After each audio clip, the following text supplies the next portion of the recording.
سینکڑوں سال پہلے آج کے کسی عالم کی بات بتاتا تو لوگ انکار کر، سینکڑوں سال کہتے ہیں بلخ میں قحط پڑ گیا، لوگ ہجرت کر کے سمرقند آ گئے، ایک سیدوں کا خاندان بھی آیا، ایک ایسی خاتون بھی آئی جس کے ساتھ 3 بیٹیاں تھی، بیٹا بھی کوئی نہیں، خاوند فوت ہو گیا۔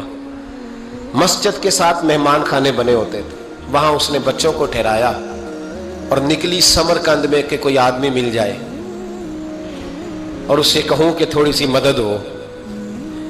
وہ چلتے چلتی ایک سیٹھ کے پاس، رئیس کے پاس پہنچی۔ جن لوگوں کے پاس دولت آتی ہے نا، وہ کئی دفعہ سخت جملے کہنے لگتے ہیں جو اللہ کو پسند نہیں آتے۔ وہ سیٹھ کے پاس گئی تو جا کے کہنے لگی میں غریب ہوں، پریشان ہوں، بلخ میں قحط ہے، سارا زمانہ جانتا ہے، تو میں اس لیے سمرقند آئی ہوں، بیٹیوں کا ساتھ ہے، نہ رہنے کو جگہ ہے، نہ کھانے کو روٹی ہے، نہ پہننے کو کپڑا ہے، مہربانی کر تھوڑی مدد کر۔ کہنے لگا ہو کون؟ تو اس سید زادی نے کان آگے کر کے، ہاں کسی پہ بھی حالات سخت آ سکتے ہیں، اللہ سے ڈرنا چاہیے، کان آگے کر کے نہ کہنے لگی میں سید زادی اور یہاں میرا اپنا کوئی نہیں، مہربانی کر۔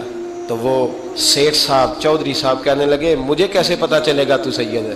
تو سید زادی نے اپنا پلو کھولا اور اپنے آنسو دونوں آنکھوں سے صاف کیے تو کہنے لگی اللہ تیرا بھلا کرے، میں ثابت نہیں کر سکتی کہ میں حضور کا خاندان، میرے پاس کوئی دلیل نہیں، میں نہیں بتا سکتی، چل ٹھیک ہے، چلی گئی۔ کسی نے بتایا کہ یہاں ایک یہودی بھی رہتا ہے، وہ بڑا سخی ہے، یا آتش پرست ہے، یا پارسی ہے کافر غیر، سخی بڑا ہے۔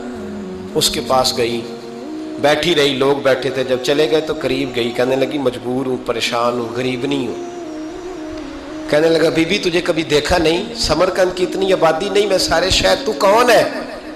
تو کہنے لگی تعارف نہ ہی پوچھے تو اچھا ہے۔ اس نے کہا چلو اگر پتہ چل جائے تو۔ کہنے لگی میں مسلمانوں کے نبی کی اولاد ہوں، مسلمانوں۔ اس نے کہا پیغمبر خدا کی اولاد؟ اٹھ کے کھڑا ہو گیا، بی بی کو ساتھ لیا، گھر گیا، کہنے لگا جو صاف ستھرا کمرہ ہے نا اسے پھر دھو ڈالو، ایک دفعہ پھر دھو ڈالو۔ کمرہ دھلایا، صاف کرایا، پھر کہنے لگا بی بی میرے برتن زیادہ صاف ستھرے نہیں، میں نئے نہ خرید کے لا دوں۔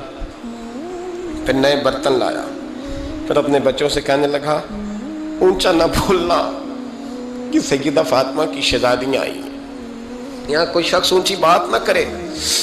پھر کہنے لگا بی بی جو میرا بالکل طیب اور حلال رزق ہے نا، یہ اس میں سے لنگر ہے، لیکن چونکہ میں غیر مسلم ہوں، مجھے سلیقے نہیں آتے، جیسا تیسا بھی ہو نا اسے قبول کر لینا۔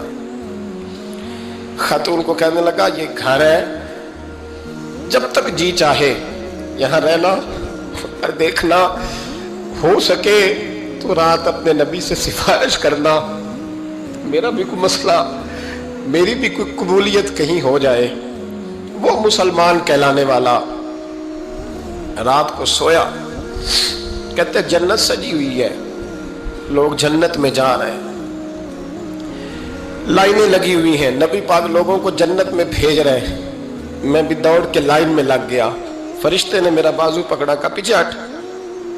تو میں دوڑ کے حضور کی بارگاہ میں گیا، میں حضور سارے جنت میں جا رہے ہیں، یہ مجھے نہیں جانے دیتا۔ نبی پاک نے فرمایا تو کون ہے؟ کہ یا رسول اللہ میں مسلمان ہوں۔ کہتے حضور مجھ سے فرمانے لگے کوئی دلیل ہے تیرے پاس؟ دلیل ہے کوئی تیرے پاس؟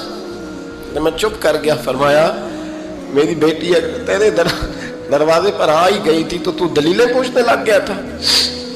ہم جا دوڑ جا۔ سویرے آنکھ کھلی تو گلیوں میں ڈھونڈتا پھرتا ہے، تلاش کرتا پھرتا ہے، کونے کونے میں جاتا ہے وہ سادات کا گھرانہ کہاں گیا۔ ڈھونڈتے ڈھونڈتے اس غیر مسلم کے دروازے پہ جا کے پہچان لیا تو کہنے لگا خدا کا واسطہ جو تو نے نوکری کی ہے نا ان کی مجھ سے 11 گنا لے لے، یہ سادات کا گھر مجھے دے دے۔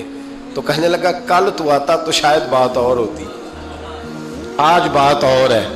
اس نے کہا مہربانی کر۔ کہا نہیں کل تو آتا تو معاملہ اور تھا، آج معاملہ آج اور ہے، رنگ بدل گیا ہے، حالات تبدیل ہو گئے ہیں، اب تو دیکھ تاک کے آیا، جا دوڑ جا۔